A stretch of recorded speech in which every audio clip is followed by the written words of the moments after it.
Publier des chroniques, c'est en soi assez contradictoire, parce que c'est en quelque sorte arrêter le temps, alors que le fondement de la chronique est d'en saisir le mouvement dans le défilé des jours et dans l'écume des jours, si l'on veut, tout en sachant qu'on ne dit pas l'essentiel du monde, mais qu'on essaie de traduire à quelqu'un le sentiment que les événements qui se produisent font sur nous.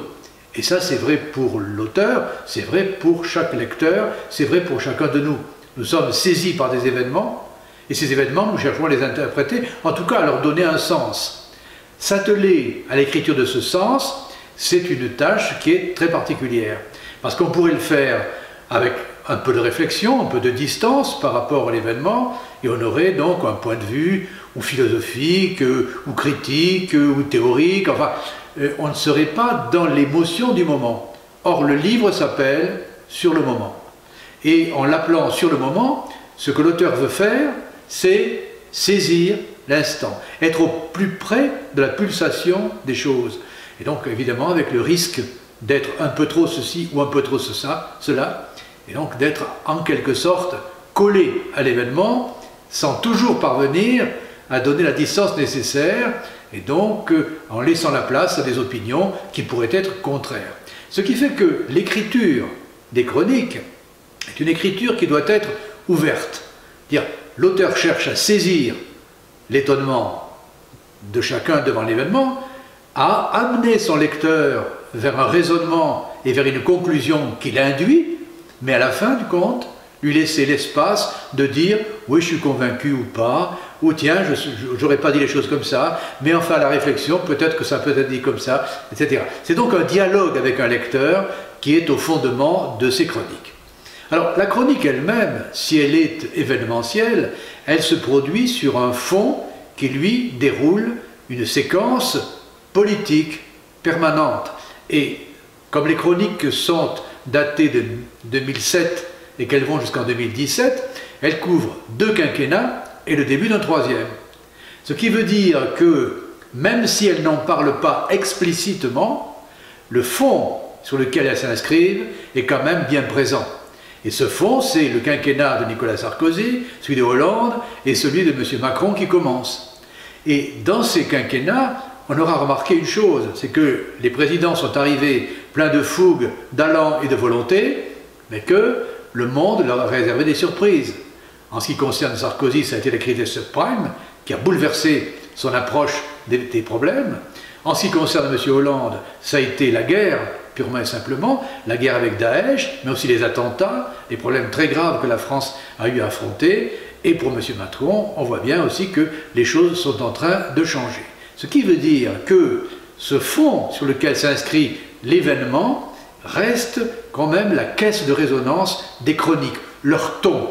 Si elles sont optimistes, si elles sont pessimistes, si elles sont mélancoliques, ce n'est pas pour rien, ce n'est pas l'événement lui-même qui l'est.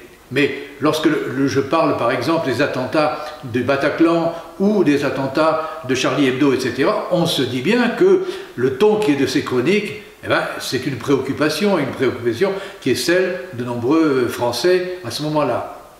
C'est aussi la découverte et la vie que nous avons tous les jours qui fait que nous sommes confrontés de plus en plus à des questions que nous ne soupçonnions pas dans cette ampleur. Je pense en particulier au multiculturalisme que j'aborde sous l'angle de la question du voile. Mais il y a des questions beaucoup plus légères, beaucoup plus plaisantes, beaucoup plus amusantes, comme par exemple cette poignée de main entre M. Trump et M. Macron, dont je propose une lecture qui est différente de celle qu'on a donnée jusqu'ici. Ou encore l'arrivée des insoumis à l'Assemblée nationale qui refusent de porter la cravate, ou des choses de ce genre.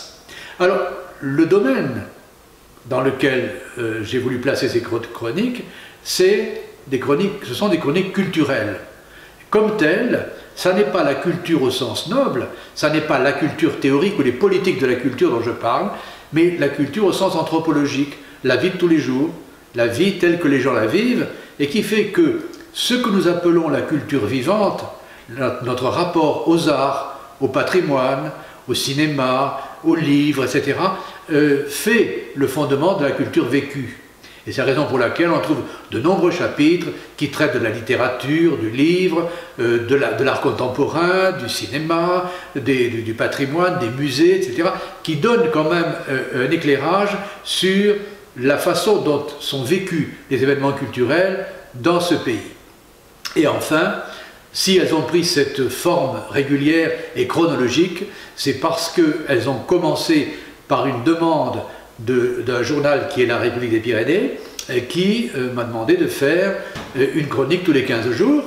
Et de ce fait, j'ai pu retenir tout un ensemble de chroniques qui s'est déroulé chronologiquement, auxquelles j'ai ajouté des textes publiés ailleurs, dans d'autres revues, dans mon blog, ou des textes plus anciens, qui permettent quand même de donner une coloration générale à ce propos.